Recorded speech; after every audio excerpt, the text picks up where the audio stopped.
बिस्मिल्लाहिर्रहमानिर्रहीम। अस्सलामुअलैकुम। MS18 news के साथ मैं हूँ रिया चौधरी। बुलेटिन में शामिल करते हैं आज की अहम खबरें।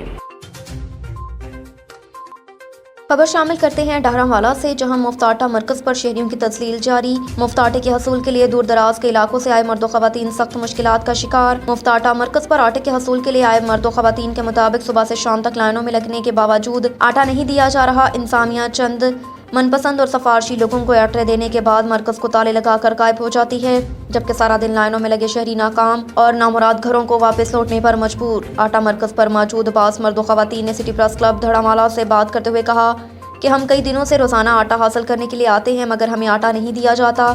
शहरियों ने इंतज़ामिया से अपील की कि मुफ्त आटे का हसूल आसान बनाया जाए। आटा मरकज़ पर मौजूद तमाम मुस्तकी शहरियों को आटा दिया जाए और शहरियों को इज्जत और तकरीम का ख्याल रखा जाए। अच्छा, पुलिस वाले की कह रहे हैं बाजी दोनों? चंडा मार था अच्छा। ਉਹਨੇ ਮਾਈਆਂ ਦੇ ਮੂੰਹ ਤੇ ਚੰਡਾ ਮਾਰਦੀ ਨੇ। ਮੈਂ ਕਿਹਾ ਤੇ ਰੋਜ਼ਾਨਾ ਨੂੰ ਆਟਾ ਲੈਣਾ ਬਾਰੇ ਤੇ ਨਹੀਂ ਤੇ ਚੰਡਾ ਤਾਂ ਖਬਰ ਰੋਜ਼ਾਨਾ ਸਵੇਰ ਦਾ ਰੋਜ਼ਾ ਦੇਖੋ ਅਸੂਲ ਨਹੀਂ ਹੈ, ਅਸੂਲ ਹੋਣਾ ਚਾਹੀਦਾ। ਸਭ ਗਰੀਬ ਆ, ਉਹਨਾਂ ਦੇਣਾ ਗਰੀਬਾਂ ਵਾਸਤੇ ਸਾਰਾ ਬਾਜੀ ਤੁਹਾਨੂੰ ਕਿੰਨੇ ਦਿਨ ਹੋ ਰਿਹਾ ਆ ਰਿਹਾ ਨੂੰ? ਤੁਹਾਨੂੰ ਤੀਸਰਾ ਦਿਨ ਹੈ ਅੱਜ। ਤੀਸਰਾ ਦਿਨ ਹੋ ਰਿਹਾ, ਤੁਹਾਨੂੰ ਆਟਾ ਬਿਲਕੁਲ ਨਹੀਂ ਮਿਲ ਰਿਹਾ? ਬਿਲਕੁਲ ਨਹੀਂ। ਅੱਛਾ, ਇਹ ਬਾਜੀਆਂ ਕੁਝ ਕਹਿ ਰਹੀਆਂ ਨੇ ਕਿ ਕੁਝ ਬੰਦਿਆਂ ਨੂੰ 4-4 ਥੈਲੀਆਂ ਦਿੱਤੀਆਂ ਜਾ ਰਹੀਆਂ ਨੇ। ਇਹ ਜਦੋਂ ਆਏ ਸੀ ਸਭ ਲੈ ਕੇ ਬੈਠੇ, ਦੋ ਤਿੰਨ ਸਾਨੂੰ ਉਦੋਂ ਦਾ ਉਹਨਾਂ ਬੰਦ ਕਰ ਛੱਡਿਆ।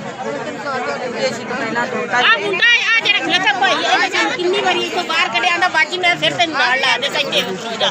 ਇਹਨੇ ਫਿਰ ਸਾਨੂੰ ਪਿੱਛਾ ਟਿਕ ਦੇਣਾ, ਫਿਰ ਮਾਈਆਂ ਕੋਲ ਕਾਟ ਫੜ ਲਈ ਤੇ ਸਾਨੂੰ ਜੇਬ ਵਿੱਚ ਲੈ ਕੇ ਤੇ ਫਿਰ ਆ ਜਾਣਾ। ਹੁਣ ਪਿੱਛਾ ਆ ਜਿਹੜਾ ਸਾਹਮਣੇ। ਹਾਂਜੀ ਬਾਜੀ, ਤੁਸੀਂ ਬੋਲੋ। ਪਿੱਛਾ ਦੂਰ ਬੱਚਾ ਸੀ, ਉਹਦਾ ਕਾਰਡ ਇੱਥੇ ਗਵਾ ਦਿੱਤਾ। अब तक के लिए इतना ही। देखते रहिए MS18 न्यूज़।